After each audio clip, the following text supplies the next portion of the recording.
Hi, everyone, and welcome to Building SaaS on AWS. My name is Gunnar Grosch. I am a developer advocate here at AWS. And if you are planning to build a SaaS product, this is the show for you. In the previous episode, I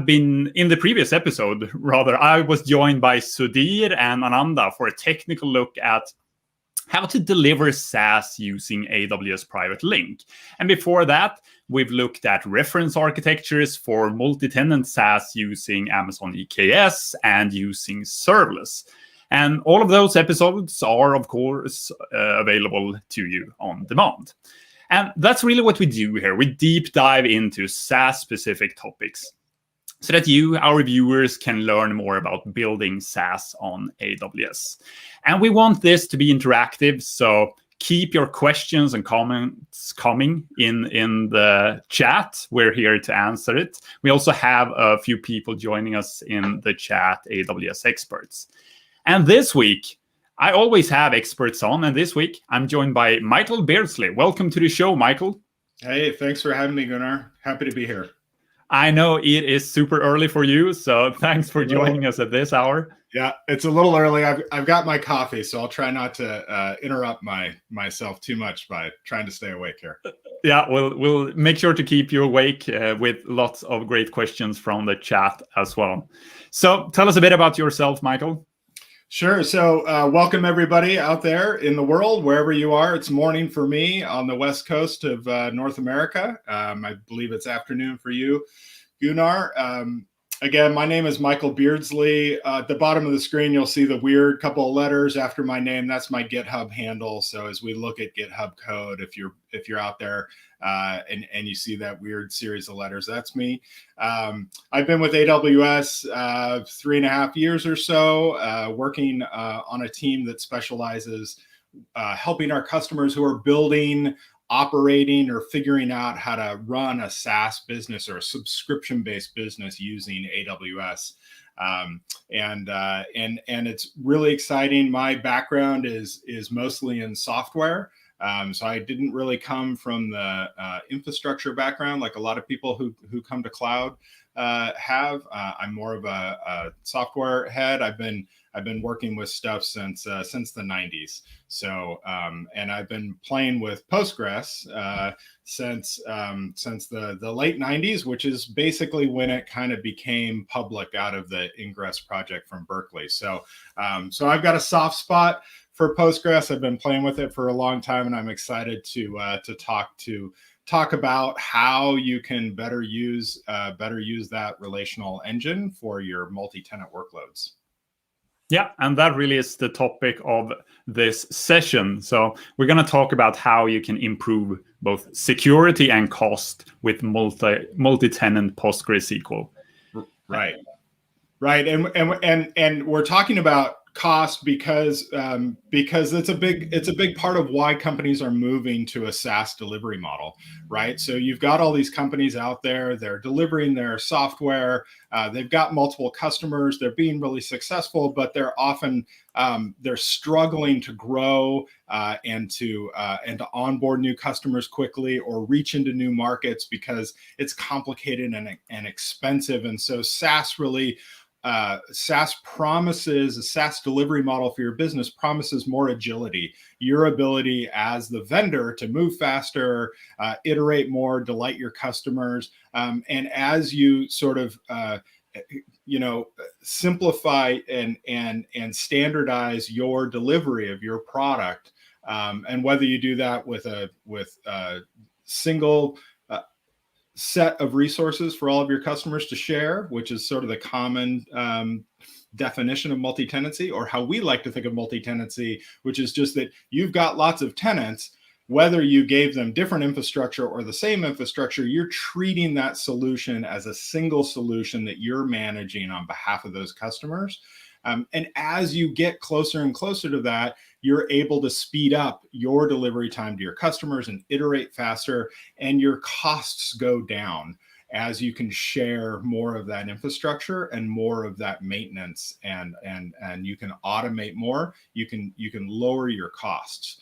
But it's hard to share infrastructure. right? It's difficult to make sure that everything is secure so that all of your customers are in their own space and they're not impacting each other's workload. So that's what we want to talk about today, to take that topic and talk about it in the context of databases. Right, because there are some challenges with the SaaS delivery model. Even though it might be kind of like the traditional delivery model, it is a bit different, and it brings some challenges, right? That's right. You'll often see some of kind of the same bullet points that you would concern yourself with in a traditional delivery model, right? You want a product that's secure. You want a product that is performant. You want a product that's easy for your team to maintain.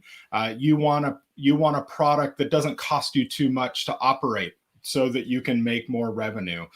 You want a product that you can automate. You want all of these sort of same bullet points, but all of those issues are kind of amplified, if you will. They're a little bit harder when you talk about them in the context of a multi-tenant system, because now your blast radius of your choices that you make, and if things go wrong, you're affecting more of your customers than you would in a traditional model.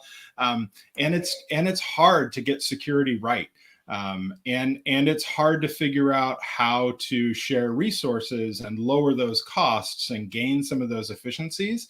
And that's what we help a lot of our customers with, is how can you share some of these resources and how can you do it securely?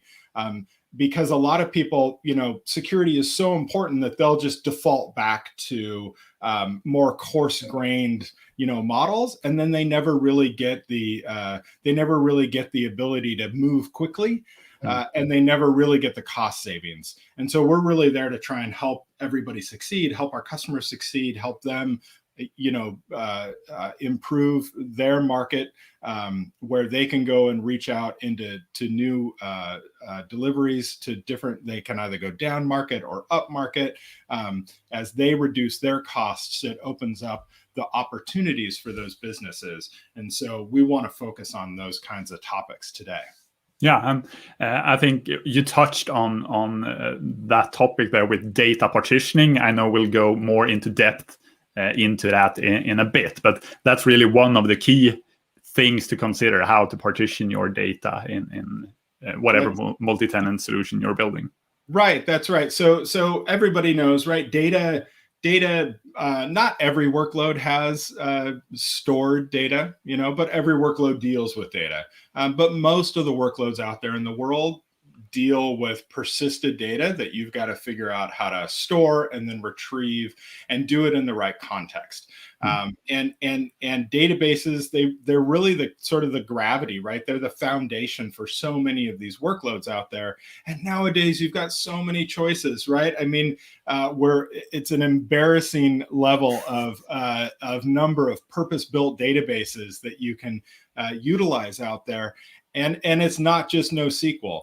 Right? NoSQL schemaless databases became popular here a few years back, and now we've got, time series databases and graph databases and ledger databases.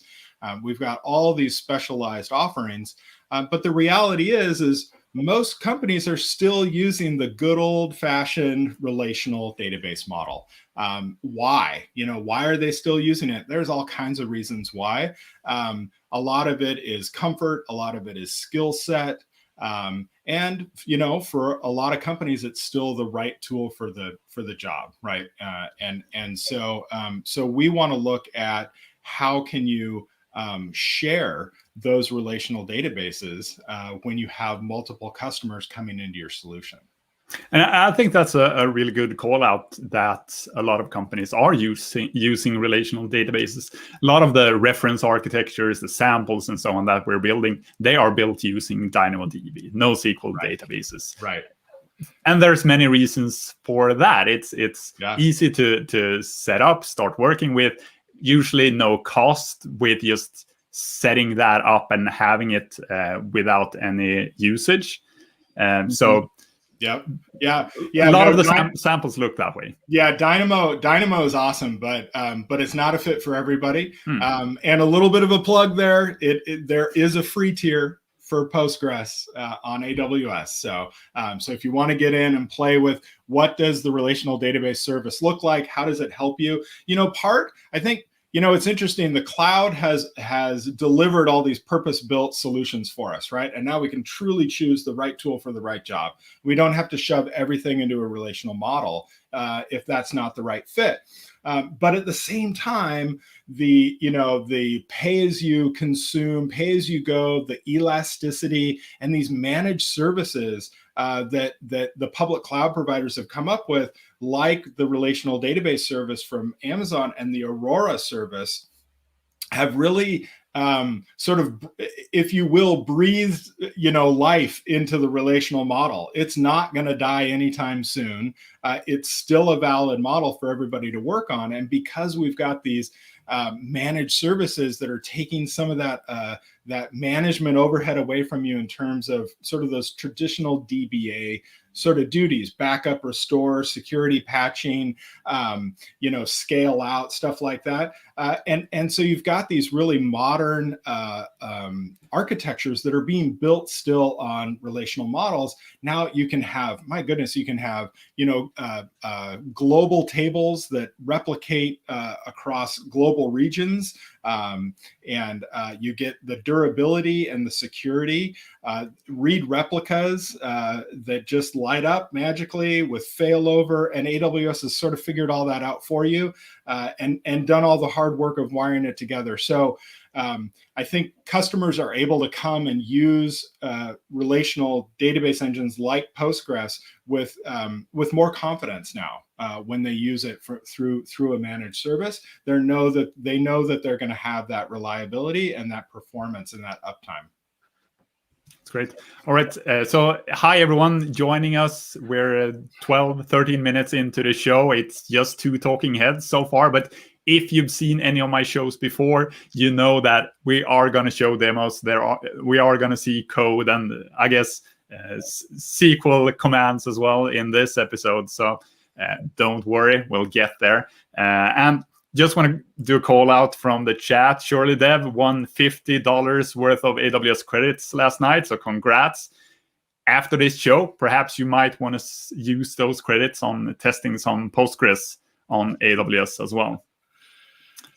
That's right. Well, let's jump into our big topic here, right? So we want to talk about how are we going to deal with multi-tenant workloads in a relational database or any database, and then we'll sort of go into the specifics of a relational model. So really, there's kind of three main partitioning patterns, and I think we've got. Let me make sure I'm on the right tab here. Yeah, so we've got sort of a couple of pictures here to sort of demonstrate this. So the first way to partition data, and again, what is partitioning, right? Let's start from the beginning. What is partitioning? Well, partitioning is separating one customer or tenant, we call them tenants, one customer's data from another. So you have to somehow discriminate where is customer A's information from customer B's. And that can be a physical separation like we see here in this picture, right? So the first example of partitioning, the easiest to understand and sort of the default rollback for anybody to implement is to give each of your tenants their own infrastructure. So here in this picture, you see I've got three tenants up there, and each of them is running in their own database instance or their own database cluster. And this model has a lot of benefits, but it has a lot of cons, right? So the benefits are, of course, you've got really strict isolation, right? There's no way that one customer's data could be where someone the next customer's data could be, because they're physically in different database installations. But that high isolation level, it can make customers feel really good, right? So it's an easy story. If you ever get, and we always try and tell our SaaS companies that we're working with, you shouldn't need to have those conversations with your customers. You should be talking about your service and the benefits that your service provides. And the customer shouldn't be worried about, how are you implementing your service behind the scenes? They should just be paying you for the value of your service. But it is, it is realistic that some customers are going to, kind of get behind the scenes a little bit, and this model makes them feel very comfortable. But it's really expensive, right? Because you've got to light up all these different databases, and you've got to pay for all these different databases. It's really hard to maintain this. It's really hard to onboard new tenants into your system, right? And again, SaaS is a growth model, and so you're trying to grow. You're trying to reduce the friction and make it easier to bring new customers on board into your solution, and quickly get them to a point of value so that you gain their loyalty, right? So as cool as SaaS is, it's also easy to switch to some other provider, and so you need to get that to that sticky point of providing value to them, and this can be really difficult to onboard to. So going back to what you talked to initially, we're not really reaping the benefits of the SaaS model by only using silo. Yeah, you're definitely missing out. You're missing out on some of your ability to reduce your costs. You're missing out on some of your ability to view this. This is a really hard model to report on and to get a single sort of operational view on. It is a good model for backup and restore. So it's a good model when you have a lot of data sovereignty issues, because it's really easy to with the database engines to get the data out for one customer versus another. So there's definitely, and you're probably not going to run into noisy neighbor problems. And so when we say noisy neighbor, that's when you've got multiple customers running on your solution at the same time, and one customer's usage of your system would impact the performance of one of your other customers. And that's less likely to happen in this model here because they're all running in their own infrastructure. Now, I will say that this model is more straightforward when your compute, so the thing that's talking to the database layer, is also per tenant. If you have a situation like you see on this diagram here, where if your compute layer or your application is shared for all of your tenants, but then each of your tenants has their own copy of the database, then things get even more complicated, right? So you'll see here that in that model, you have to figure out which database do I connect to. And so you've got this other overhead that you have to maintain, and you've got to maintain the credentials and figure out how to route to the proper database that you don't have in some of these other models that we're going to talk about. So let's move on to the next one so we don't run out of time here. So the next model, let me zoom in on this to make sure everybody can see. So the next popular model is to use the native namespace mechanics inside of a relational database engine. Usually these are called schema, and pretty much every database engine out there has some concept of schema. Postgres literally calls it schema, and the default one is called public. SQL Server also has a default schema. It's called DBO for database owner. And all of the major databases have a concept of schema. MySQL doesn't really have a concept of schema. What MySQL calls a database is kind of a schema. So you can install multiple databases on a single MySQL daemon, and those databases can talk to each other by default. Which is a little weird, right? In Postgres or SQL Server or Oracle or DB2 or some of the other engines, that wouldn't be true. You'd have to go through quite a bit of wiring and effort and maybe install some third-party ability to have one database talk to another. So, however, the idea here is that all of your customers, maybe I made this too big, all of your customers are in a single database. But now you partition them, you split them up by namespace, by schema. And this model here, I don't really love this model. It kind of brings a lot of the difficulties of the per database model in terms of it's hard to maintain. Onboarding can be really difficult, especially when you think now you've got even more of a noisy neighbor problem, because now you've got 100 customers running, you've got 100 schema in your database engine, your 101st customer onboards. Now you've got to issue all of those DDL statements, all those create object statements in your database, and you've got to run those against a running engine. And you may end up locking tables, and you're probably going to have to grow your database instance bigger. It's a real struggle, and you're likely going to have to shard your database instances anyway, because you're going to run out of performance if you've got too many customers on a single database. But I think there's a reason why companies go to this model, and I think it's for two reasons. I think one, it's for cost, right? So the benefit here is now I'm running in one database instead of as many databases as I have tenants. And if you think about the licensing costs of some of those sort of old guard, commercial database engines, you're paying by instance. So if you can reduce the number of instances, you're reducing the number of licenses that you're paying for. And that's a powerful enough, reason for companies to move to this model, even though it's kind of a little clunky from an operational standpoint. And so let's name them. Which?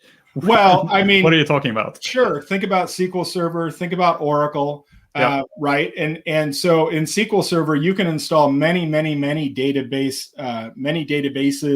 and many schema in a single database in a single SQL Server installation. But if you have a separate SQL Server install for each of your tenants, you're paying that SQL Server licensing fee over and over again. Now, I am no licensing expert. I'm not a lawyer. Talk to your enterprise,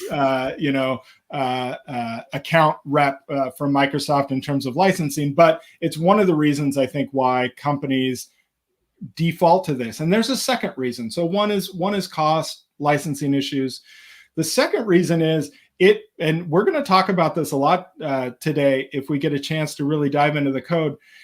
It moves the security away from your software developers, right? Because you're using a feature of the database engine itself to differentiate where your customer's data is. And that's important because the last model, so if the first model is everybody gets their own database, the next model is everybody gets their own namespace within the same database, whether that's by using a schema or whether that's that you've renamed the tables, say with like a prefix of your tenant name. We've seen that before. Or maybe you use views and you really go hardcore, old school relational database modeling, and you've got tables, but nobody looks at the tables. Everybody looks at views. And so you make a view for every one of your tenants. So there are different ways to approach the same concept where you're trying to give some sort of name spacing to everybody. But the last model, of course, then as we go along is the shared model. And this is where everybody's in the same database, everybody's in the same namespace. And now you're using some piece of data in your database tables to discriminate one customer's data from another.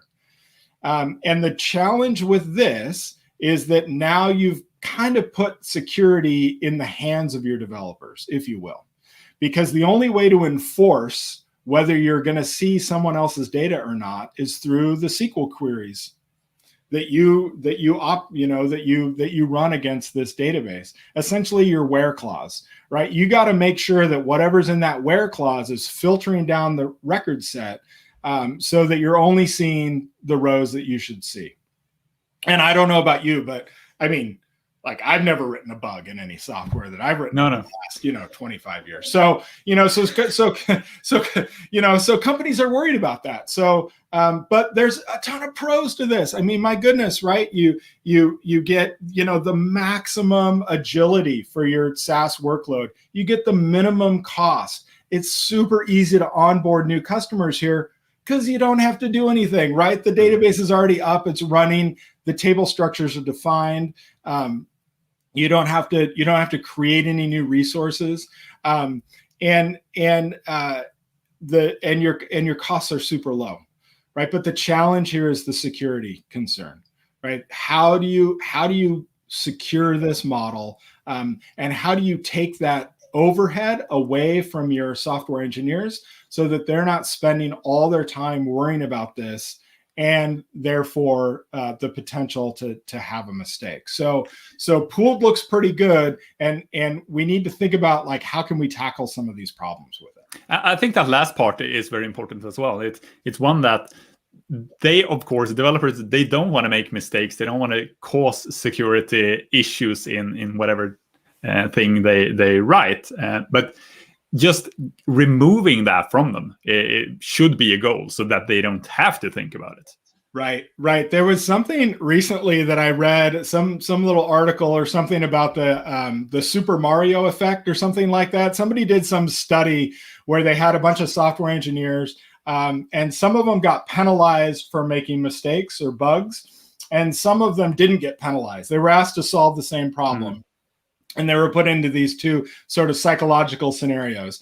And it turns out that the people who weren't penalized for making mistakes built better software faster than the people who were told that they were going to be penalized. So why is that? Well, we don't want to make mistakes, right? And so we're so worried about screwing up that we move slower, we don't experiment, and we don't come up with better solutions. And they called it the Super Mario effect because they were reflecting on when video games became super popular in the 1980s and the early 90s, and for the first time you could just keep retrying, right? You got to the point where your character ended, your character died, but you could just start again. And so people were encouraged to repeat over and over and over again until they got success. And so they didn't focus on the failure. They focused on getting to the end of the level in the video game. And so same idea here. So you're right. So we want to figure out how to support our software engineers and how to take some of that burden away from them. And so that's how we're going to improve security here. And the way that we can do that is with this super cool feature in PostgreSQL called row level security.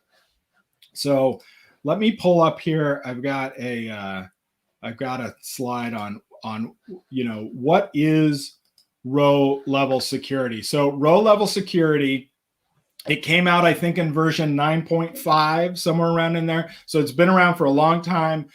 Definitely production ready, very stable, very performant system. But it's a user-defined security policy. So you write these as the user, as the person who's defining your database structure. You define these security policies and you apply them to a table. And just like an index or a constraint, they've got a name. And the way that you define them is with what Postgres calls a using clause. And all the using clause is it's just a Boolean statement. So true, false. And if the result of that statement is true, though that row is going to be included in either your read for select, or it's going to be included in the rows that will be affected by your write statements, whether that's insert, update, or delete. And what's neat about RLS is that you can combine policies. So you can have more than one policy on a table if you have to. You can split out and you can have one policy for reads, so one policy for select, and a different policy if you want for update, insert, and delete. And also important for everybody to understand that this is a Postgres feature, but it is available in the Postgres compatible version of Aurora. So this works in both Aurora and in RDS. And like I said, it's been around since 9.5. There's nothing special that you have to install. You don't have to install an extension. You don't have to set up anything weird to get this. It's just available. It's just part of the engine. So let's take a look at what it actually looks like. I know everybody on these streams loves to look at code, and so do I. Let me zoom out here just a little bit. Okay, so So here we go. So this is SQL for anybody who hasn't seen it before. And up at the top, all we're creating a table. We're just going to create a simple table for our tenants. It's got a couple of fields in it. It's got a unique identifier. And then we're going to enable row level security for that table. So we use the alter statement in Postgres to do that. And then down at the bottom, here's our security policy. Here's our row level security policy. We give it a name. I'm going to call it tenant isolation policy. And then here's the important part, the using clause. So what is this using clause saying? Well, this using clause is saying that return true when the value in the tenant ID column from my table, which is defined up here as my primary key, I happen to define it as a uniquely, universally unique identifier. When that value equals the username in Postgres of the currently logged in user. So this means that a user can only see their own data. And I've only got one policy. I don't have a different policy for reads and writes. So I've got a single policy. So any action that's taken on this table has to be taken by the same user who owns that row of data. That's how this reads out. So if you take a look at what this would look like if we ran these statements, and we'll get to running statements and we'll run some code here in a minute. But this is easier than typing out GUIDs here. So here we'll log in. We'll log in as the owner of this database, as the root level owner of this database. And we'll run a select statement. And by default, the owner of the database installation, they're not beholden to RLS policies, right? Which makes sense, right? Because if the owner of the database, if the role that manages the entire database daemon and the master tables and all the security and everything can't see rows in the table, that wouldn't be good. So it makes sense that by default in Postgres, the user is called Postgres, unless you change that. And in RDS and Aurora, you give us a username that you want to act as the Postgres username. And that user by default won't be restricted by these security policies, which again is normal. So we see that we've got two tenants in our table. Now let's log in as tenant one. So now I've actually logged in as this username, happens to match the ID of my tenant. So if I say, hey, who am I currently logged in as? This is kind of like the Linux command, who am I? In Postgres, it shows me that value. And now when I run a select statement, you'll notice that I only get one row. I only get the row that I own. Because my using clause has said, only show me rows where the value in the tenant ID column match the value of the current user. So basically, you've stripped out the where clause in that statement. That's right. That's right. Notice that there's no where tenant ID equals, right? It's just select everything from tenant. And as far as this session, as far as this user is concerned, that is everything from the tenant table. There is nothing else. And then, so let's say, okay, that's cool, but somebody like hacks into your system or knows your other tenant names, your other IDs, or can do SQL injection into your solution or something. What happens? Well, you'll notice here, this is tenant one specifically trying to select tenant two's data. And it doesn't work. You don't get any rows back. And you don't get any rows back because Postgres runs the RLS policy engine super early on in the process before it does all of its query planning. And it does that so that it doesn't leak data around. One of the challenges with SQL statements is these are simplistic statements, right? These are contrived statements. But in a real application, you can have super complicated SQL statements. Any of my SQL fans out there in comments, right? You guys know there's correlated subqueries, there's a rolling window table, there's all kinds of stuff. And if you have to think through a security model where that outer where clause, you actually have to get it right on some of the inner stuff too. And that can be really challenging, and RLS solves that problem for you. Now, when we look at write statements, reads and writes, the same thing happens. We get no affected rows because the record set of which rows to operate the command on returns 0, right? Because that select statement returns 0, essentially there's nothing to act on. Now, inserts are interesting. Inserts do actually return an error in Postgres with row level security. Unlike selects just don't return any records, and updates and deletes just don't affect any rows, and it's silent and nobody knows what's going on. But inserts do actually return an error telling you that you can't do what you're trying to do. Okay. So let's see here. I think, all right, let's go over a couple of these and then let's dive into a demo so we can actually see some cool stuff going on. Okay, so what are some of the gotchas? Like this is too cool, right? This is great. Like, why wouldn't everybody use this? Well, so there's a couple of things to keep in mind when you're using row level security. The first is, like I said, that the super user of the database installation or the owner of the table, and the owner of the table in Postgres by default will be the user who issued the create table statement. Now you can also change the owner of a table if you want to by issuing an alter table statement, but by default, the table owner is not constrained by RLS policies. You can turn it on if you want with force row level security, but by default, it's not. So you want to keep that in mind in terms of how is your application creating your database schema in the first place, and then how is your application actually using that set of table structures?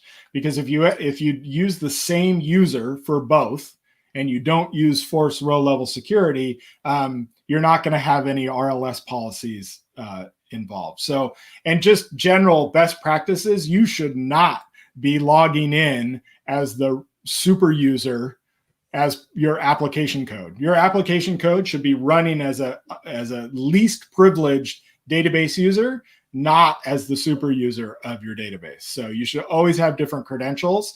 They shouldn't be the credentials that you gave to RDS or Aurora when you lit up the instance in AWS. You should have a different set of credentials. And we've got all kinds of cool tools, secrets manager, all kinds of ways to deal with secrets for you, rotate things, hide your credentials from your workloads, pull them in at runtime. You can put them on your containers.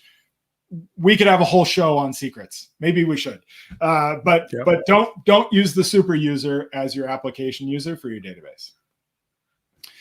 And let's be honest, right? This is overhead. There's more thinking going on in the database engine, right? There are more CPU cycles that are evaluating this using clause and applying it across the table tuples before it returns whatever it needs to do for the query engine. So clearly there has to be some sort of performance impact. I will say that if you keep your using clause really simple and straightforward, and if you use indexed columns as the things that you're looking at and comparing in your using clause, you shouldn't see a huge impact. But obviously everybody needs to be testing and doing load and performance testing on their solutions before they just jump into production with it. So what the overhead is back to the standard it depends answer. Totally. But again, sort of best practices, right? Try not to use views in your using clause, especially views that are built on top of other views. Try not to do too many try not to do table joins. If you can get away with not doing table joins. Remember, a using clause is simply anything that can execute inside of Postgres and return a Boolean. So any crazy select statement you can imagine, you can run as your using clause for your security policy. So if you need to join to another table to really understand whether you should be allowed access to that or not, you can do that. If you need to execute a function, if you need to look at a view, again, anything that you can run as a valid statement inside of Postgres, you can put inside the parens of that using clause. So, but keep in mind, what is it that you're running in there? Because it's gonna happen on every single query that you hit. So there's a comment or a couple of comments in the chat from Bisoldi about the same issues that we talked about before with noisy neighbor and so on, and that still applies even though you're using RLS. Yep, absolutely. This is to take care of the security concern around using the shared model. Yep, absolutely. So the shared model comes with it all kinds of challenges around noisy neighbor, comes with it. So it's an interesting conversation, right? Because you're saving a bunch of cost because you're only running one piece of infrastructure, but you're sharing that infrastructure. So often what ends up happening is you often end up having to buy a larger instance. You have to buy more power, right? So you'll often find companies having to up their database instance type to a more powerful instance type. So that instance type is more expensive than what they would do if everybody were running in their own instance, but you're still saving money because instead of running, 50 whatever, M4 larges, you're only running one, M5, 4XL or something like that. So the math still works out. But yeah, you definitely still are burdened with the noisy neighbor issues. But RLS, think of RLS. This is a great way to think of row-level security. Think of row-level security as a where clause that is magically applied to all your SQL statements and managed for you by the database engine. So you now don't have to remember or get right with all those fancy, complicated queries to get the right where clause in every time. You still need to issue your where clause that makes sense for whatever your business logic is that you're selecting out of the table. But you don't have to then add to that where clause your isolation constraint for your tenant. You should be able to define that as a policy. And then let's say that we're working with building a SaaS that has different tiers. We've talked about this in previous episodes. So we have this premium tier and we have the standard tier. Yep. Some are using the shared or the pool model. Yep. Some are then using the silo model. Yep. Would you still use the same business logic? So you're still using RLS on the silo databases as well? Yep, I would, and I would, because when you end up splitting out your infrastructure because of the packaging decisions of your product for tiering, like you say, maybe somebody gets a larger instance type, or maybe somebody gets their own instance, or whatever your rationale is there, you still, as a SaaS builder, as the vendor of the solution, you still want to be managing one set of artifacts, one chunk of software that you're testing and iterating on, and you just happen to be deploying that into an environment where only one tenant's going to attach to it. It doesn't mean that it wouldn't support more tenants. It's just that only one is there. And I think that's even more important here when you look at how you have to turn on RLS, right? So you remember those are alter statements. So those are part of your table definition. So you have to think through what is your sort of CI/CD pipeline, if you will, of your table structures. And that's a whole nother topic that we can get into. How do you light up your table structures to match your domain model in your software so that they can talk to each other and stay synchronized? It's a whole nother topic to dive into, which we don't have time for today. But you have to think about those types of things. And so, yes, very much, I would still run the policies even for the siloed resources.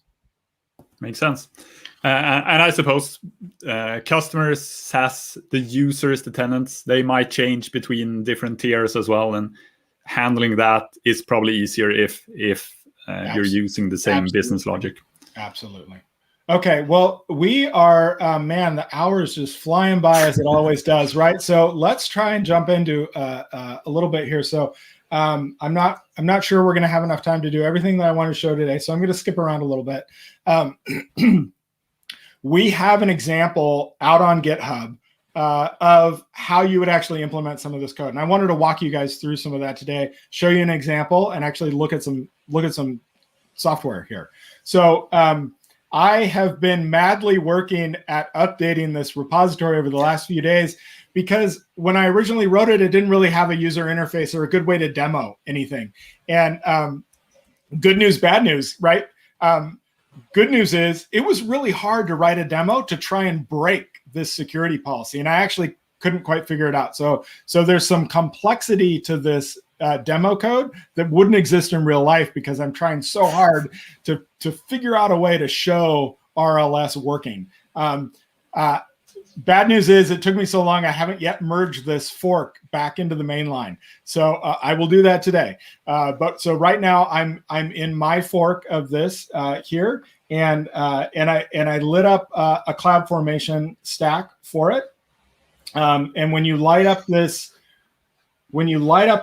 CloudFormation stack here, if you guys go and play along at home later on today, you'll see that this example, it has a few parameters, right? So give the stack a name. It asks for a key pair. This is if you want the CloudFormation stack to instantiate a small EC2 instance that you can SSH into, that will be able to connect to that database so that you can issue raw SQL statements with the PSQL command line client. Go ahead and give it a key pair name that you already have in your account. If you don't give it a key pair name, it won't launch that little jump box for you. So but the database is in a private subnet. So you're not going to be able to connect to this database using something like pgadmin or dbbeaver or anything like that. So you can give it a key pair if you want. If you leave stuff alone, if you leave the defaults alone, you'll stay in the free tier. And then just, give stuff names, give it a username.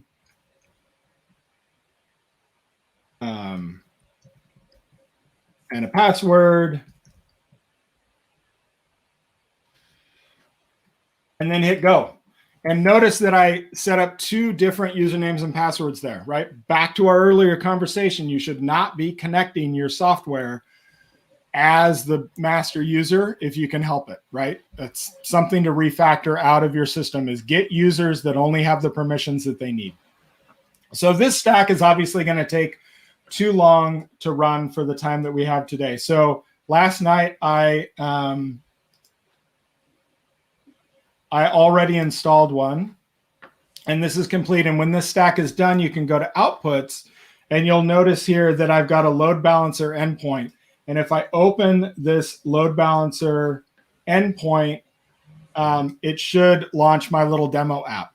So here's my demo app. Now this demo app is a monolith to make it simple and make it easy and get this little demo to light up as fast as possible and have as few moving parts. But it also then means that it's doing more than it should. So it's essentially, it's doing both the tenant onboarding as the SaaS administrator, but it's also acting as sort of an application that your tenants might log into and utilize. So it's cheating a little bit in that regard. So the first thing I have to do, I've got an empty database here right now, but if I go into the admin section, as I would if I were the SaaS builder, the vendor, I've got no tenant, so let's add a tenant.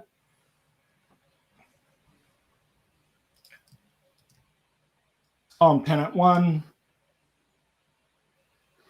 Great. Let's add another tenant. Let's call him tenant 2.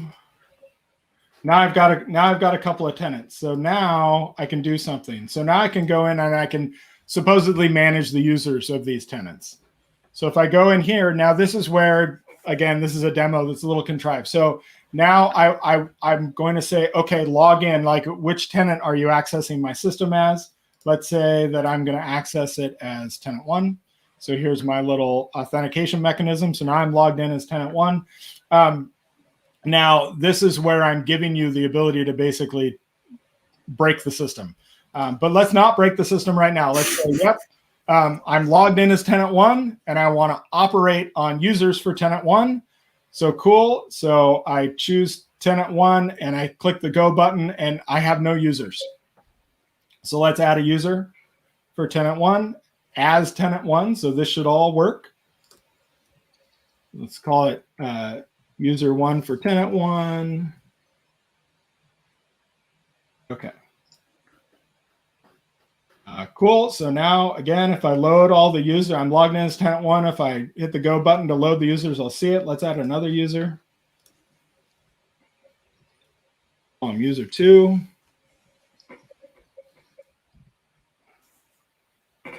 Okay, great. So now tenant 1's got 2 users. Let's log out. Now let's go back in, and let's log in as tenant 2. Manage users for tenant 2. Tenant 2 doesn't have any users. It's empty database. Let's go ahead and add a user for tenant 2.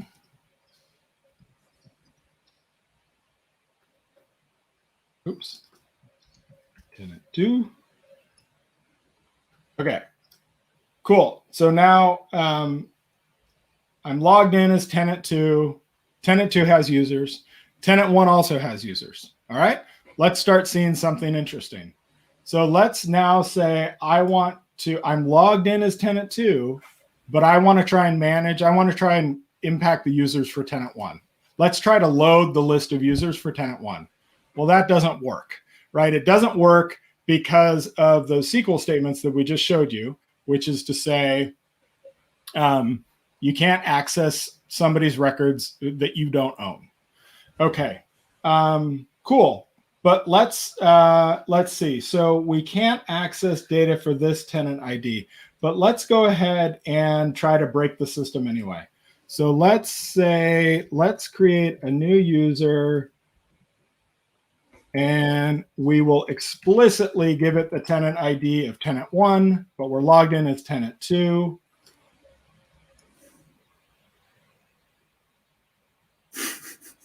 Right. Mad skills. Okay, and that doesn't work either.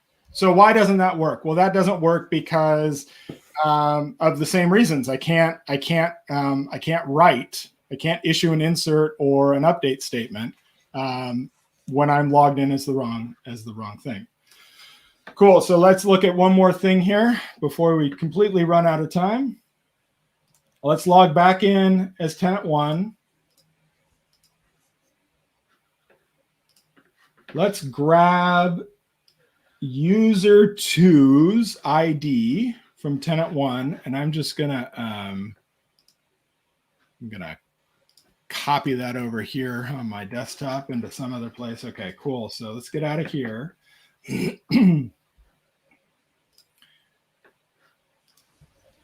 So now this is where it gets a little hard to actually break the system, partly because of the framework that I'm using. This is a Spring Framework app. It's got cross-site forgery tokens going on and all kinds of crazy stuff. So this would be a little bit easier to hack on if it were just an exposed like REST endpoint. But it's a little bit harder. So let me, oops, I don't want to view source. Sorry, I want to, let's look at developer tools. Okay, so let's log in as tenant 2. We'll go ahead and initially manage tenant 2's users. Now, this is interesting. This is the easiest way I could figure out how to show you guys this. Let's go ahead and delete this user from tenant 2 as tenant 2. So this will work, right? Let's go ahead and delete that user. Cool. So that worked. Now I'm going to go over here into DevTools, and I'm going to select that delete user success, right? And then I'm gonna go in DevTools, and I'm gonna right click, and I'm gonna say copy, and I'm gonna say copy as fetch and I'm going to paste it. And I know this is too tiny for you guys to see, but you can play along at home.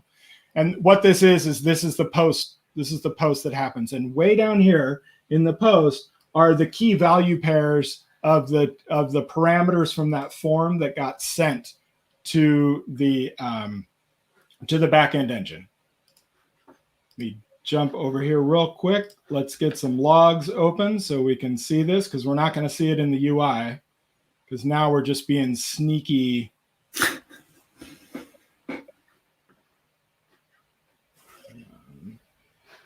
Make sure we're in the right region. And what I'm going to do is I'm going to reissue that post command with the other tenant's user ID. Okay, so here's our logs.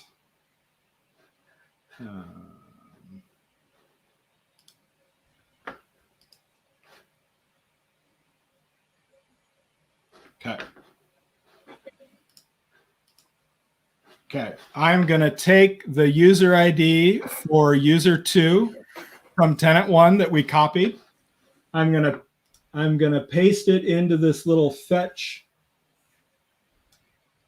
thing here. It's even hard for me to see. And then I'm just going to hit enter here. Let's jump back over to our CloudWatch logs and let's see what happens. Okay.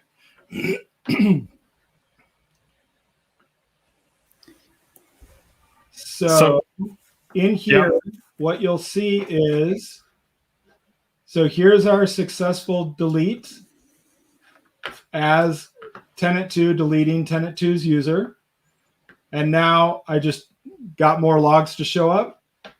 And now what I'm going to see is I'm going to say, hey, I want to delete this user. I've got 2 different connection pools, one for each of my tenants that's being managed by my software. My currently authenticated tenant is this E55 tenant.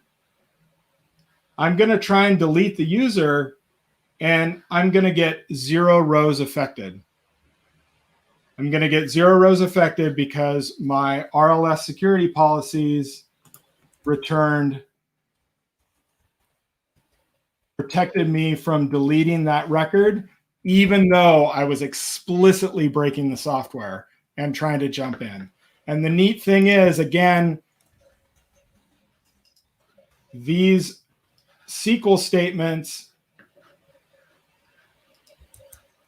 don't have a where clause in them, right? So if you look at like delete user, it's just delete from tenant user. It's not where tenant ID equals and user ID equals, right? Which is what you would have to do if you didn't have low-level security policies in here. Very cool. And unfortunately, I know we're super short on time. When you pull down this example code, there's really just one place in this entire chunk of software that really has to do with row-level security, and it's this. It's when you get your connection from whatever it is that's providing your connection to you. This happens to be written in Java, so this is a JDBC database connection. What we're doing is we're setting the session variable, and we're setting it to the current tenant context. So determine current lookup key, like what the heck does that mean? Well, that's this function up here. And what does it do? Well, it goes who's currently logged in, right? So this could be your JOT token from your identity provider that's got your tenant ID in it. I know folks have talked about that on your show before. This could be old school session-based login like this app here. However you're determining current tenant context for this HTTP request, right? We are using that current tenant as the key, right? There it is. The key equals the current tenant, and that is what we're setting the session variable to, and that's what our row-level security policies are looking at. They're saying, hey, if the app.currentTenant session variable equals the value in the tenant ID column, then you're good to go. Otherwise, no. Very cool. So yeah, I think that's going to be what we're ending with, Michael. It's been a quick hour, as it usually is. I've pasted a bunch of links in the chat now, and linked to the repo as well if people want to try this out. And you will, I guess, merge your new commit there later today. Yes, I will get that merged in as soon as possible. I could merge it now. The README file won't quite match. So now it's simpler. Now all you have to do, you don't have to do all the like prerequisite steps that it says you have to do in the README. All you need to do is take the CloudFormation template and launch it in your account. And as long as your account has the ability to light up a new VPC, you're good to go. Right. And with that, I want to thank you all for joining us today. Thank you, Michael, for joining us as well. Thanks, everybody. And this has been Building SaaS on AWS. Bye-bye.